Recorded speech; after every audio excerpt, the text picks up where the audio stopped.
Olá pessoal, bem-vindos ao nosso curso de processo penal. Hoje nós vamos estudar a prova documental, que é um outro meio de prova previsto lá no nosso Código de Processo Penal. Bora lá então?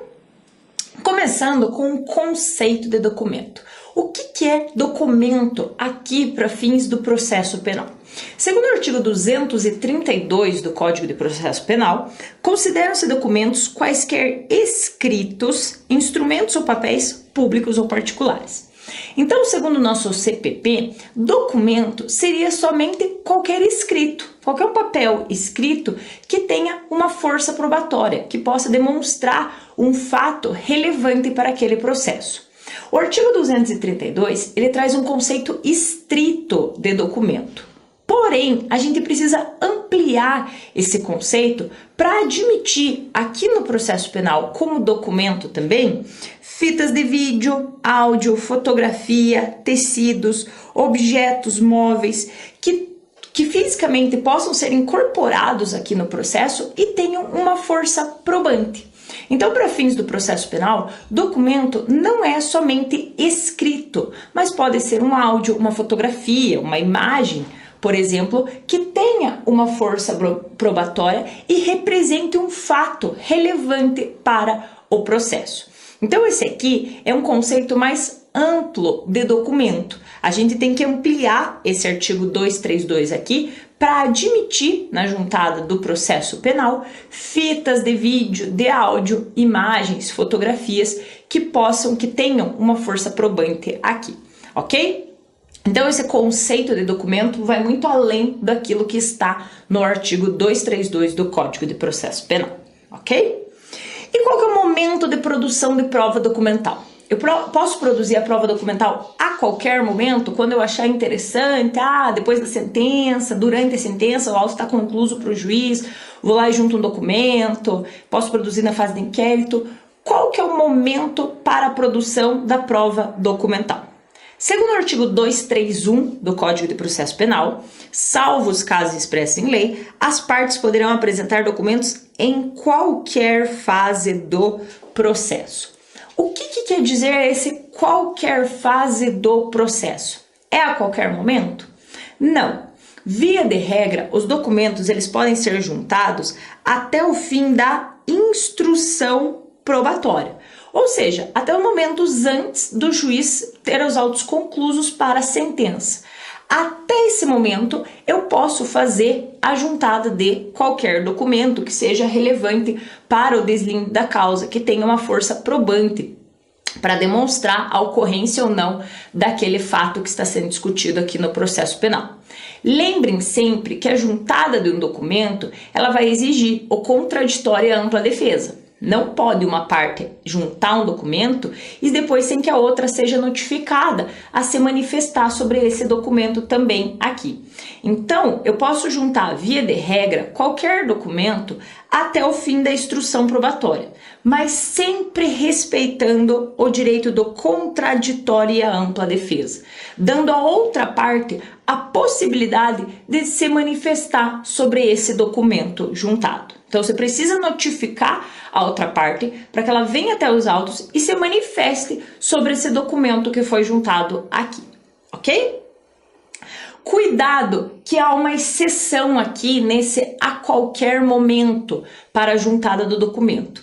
E a exceção está lá no rito do Tribunal do Júri. O artigo 479 do Código de Processo Penal diz o seguinte: durante o julgamento não será permitida a leitura de documentos ou a exibição de objeto que não tiver sido juntado aos autos com antecedência mínima de 3 dias úteis, dando-se ciência à outra parte. Parágrafo único ainda complementa: compreende-se na proibição desse artigo a leitura de jornais ou qualquer outro escrito, bem como a exibição de vídeos, gravações, fotografias, laudos, quadros, croquis ou a qualquer outro meio assemelhado cujo conteúdo versar sobre a matéria do fato submetido à apreciação e julgamento dos jurados. O que esse artigo quer dizer pra gente? Quer dizer que lá no Tribunal do Júri, já em sede de plenário, sessão do Tribunal do Júri, não pode uma das partes aparecer na sessão do plenário com um documento que não tenha sido juntado com antecedência mínima de 3 dias úteis. E por que isso aqui? No tribunal do júri, é muito perigoso se a gente deixasse uma das partes aparecer com um documento novo. Você desestabiliza a outra parte e causa um elemento surpresa, que pode pôr toda a sua atuação ali no tribunal do júri, tanto a acusação quanto a defesa, por água abaixo, já que são os jurados que vão fazer o julgamento na sessão do tribunal do júri, a depender da sua reação com aquele documento, pode estragar toda a sua estratégia. Então, no tribunal do júri, exige-se que você junte esse documento aos autos com 3 dias úteis de antecedência, para que a outra parte tome ciência antes de ir a plenário, para que lá no plenário ela não seja surpreendida com um documento novo, com uma prova nova. Então, cuidado que lá no tribunal do júri, a gente não fala isso aqui em qualquer fase do processo. A gente tem que respeitar esse dia aqui, sob pena do documento não ser considerado válido. Se a parte aparece com um documento novo já em plenário, sem ter juntado com essa antecedência aqui, ele não poderá ser aceito para fins de prova, ok? E essa produção de provas aqui, a prova documental, no processo penal, ela pode ser tanto espontânea quanto provocada. O que é a prova espontânea? É a parte de livre e espontânea vontade, vai lá e entrega o documento, junta o documento nos autos, de forma livre e espontânea. Porém, segundo o Código de Processo Penal, a gente também admite essa juntada de prova documental de forma provocada. O que seria essa prova provocada? A prova provocada está lá no artigo 234, que diz o seguinte: se o juiz tiver notícia da existência de documento relativo a ponto relevante da acusação da defesa, providenciará, independentemente de requerimento das partes, para sua juntada nos autos, se possível. Ou seja, se o juiz tomar conhecimento de que há um documento relevante, seja para acusação, seja para defesa, e ainda ninguém fez a juntada, o juiz, de ofício, vai determinar a juntada dessa prova aqui. Vejam que esse artigo ele é muito criticado pela doutrina por entender que o juiz deveria se manter inerte e deixar a produção de provas somente com as partes. Ele faria apenas a análise dessa produção de provas.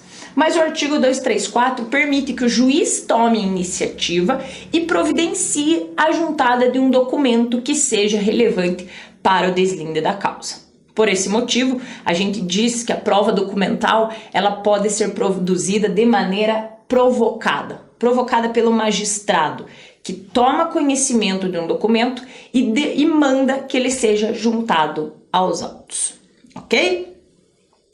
E a pergunta que aparece aqui nessa questão, principalmente de documentos, é: cartas particulares. As cartas particulares podem ser juntadas no processo para fins de prova? Eu posso interceptar uma carta e juntar ela nos autos para querer demonstrar aquilo que eu estou alegando? Cuidado com essa questão aqui.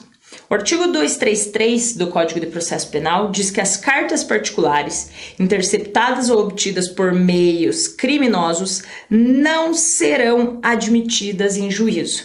Vejam que isso aqui é uma prova ilícita e que, se juntada, deverá ser desentranhada dos autos. A gente não admite que alguém faça a interceptação de uma carta e junte ela nos autos. Por exemplo, de repente está acontecendo uma busca e apreensão e encontram uma carta lá na residência da pessoa.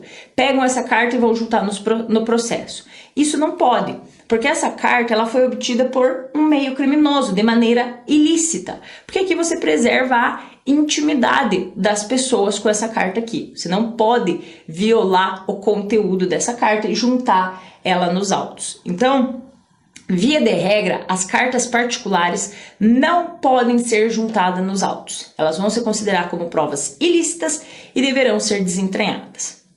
Porém, o parágrafo único vem e faz uma exceção a essa regra.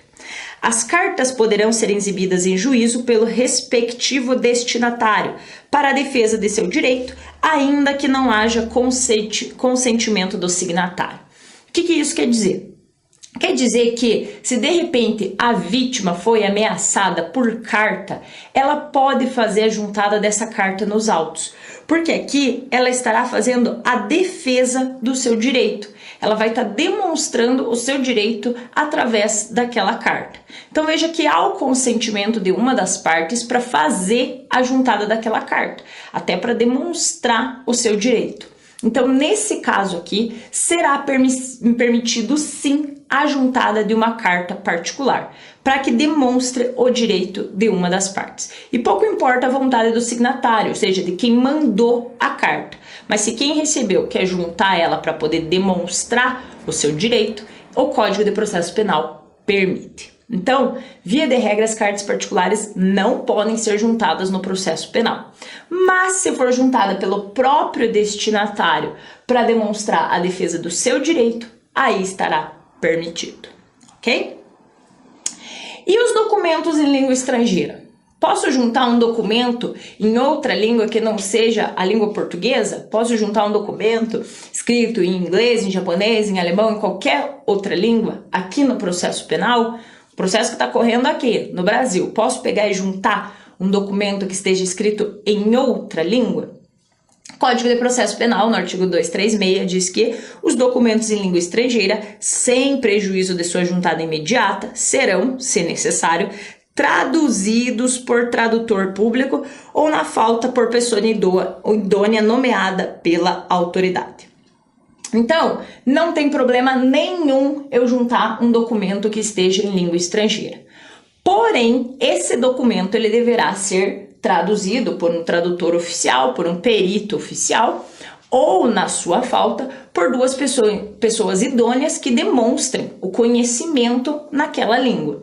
Então, o Código de Processo Penal ele não proíbe a juntada de documentos em língua estrangeira no processo penal.